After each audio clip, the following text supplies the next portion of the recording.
The limits are endless for humans. Just put your mind to it, and whatever you want to achieve, we can achieve it. Everybody in life, they deal with their fears, and other people have got different methods of dealing with that fear. For us is to confront it and, you know, to do these things that have got danger, but you kind of trying to block the danger out and just see the positive. You know, it's belief. To me, like, one of the most important things in parkour is belief. You could say we are trying to push the boundaries. Some people do comment on the stuff we do and say, you know, that's incredible when you really are pushing your limits. But I still think we've got a long way to go before we really are pushing the limits. You know, there's so much that's undiscovered and it's all in our minds. We just got to unlock it.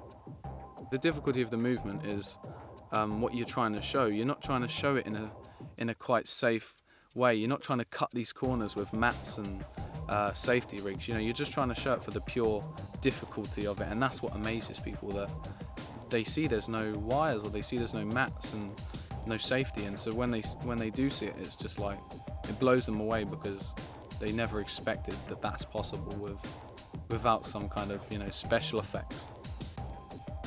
Favorite move has got to be, oh yeah, cat leaps, no doubt. Cat leaps. I love cat leaps because it's just, I love the feeling of being quite raw in parkour. You know, like I see David Bell, and his style is very like, he's an animal. He's so strong, and I've always loved that angle on parkour. You know, to build yourself, to be able to withstand huge drops and to make such gaps, stuff that's it's got meaning. So cat leaps is definitely the most important technique I've ever learned, and I love it so much. It's brilliant.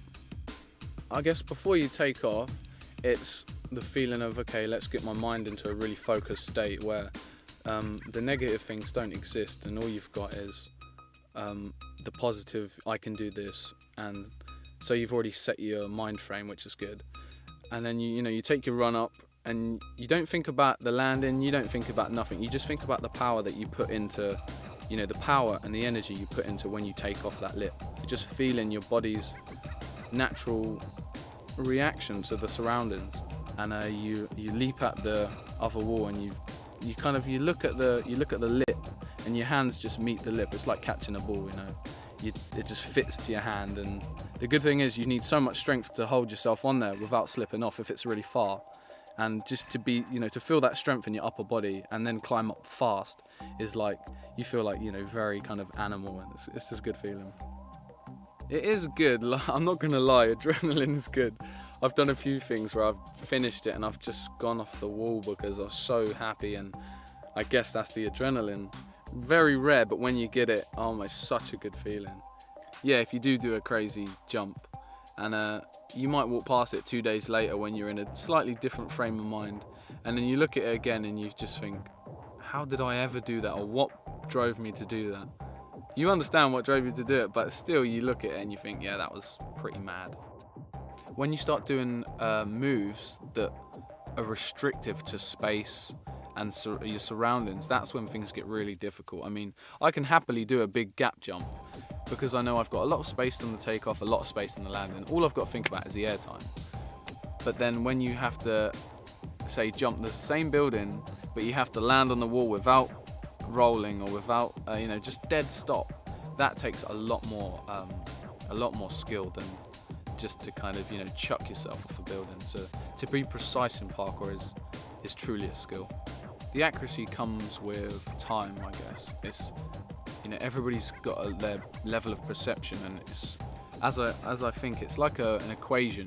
Your mind goes through these thoughts of, your trajectory and your speed and how much energy you need to put into the jump, and but you don't actually think of it like a process. It's just a feeling. You're feeling these things, not adding them up. So it's quite a strange one, but once you nail that and you've got a good perception, you've really got a good basis to move forward in parkour. One of my inspirations is Jackie Chan. You look at him, he's 50 something, and he's still going so strong. And so if he can do it, if one person could do it in this world, why can't you do it? So I'm never going to stop doing this because it feels natural, and it's who I am, and it's, I could never see myself doing anything else but the parkour, tricks, martial arts. Nothing else would satisfy me the way this does. I guess it's because it's such a challenge. nothing else could really challenge you, mind, body, soul, in all those ways, as much as parkour.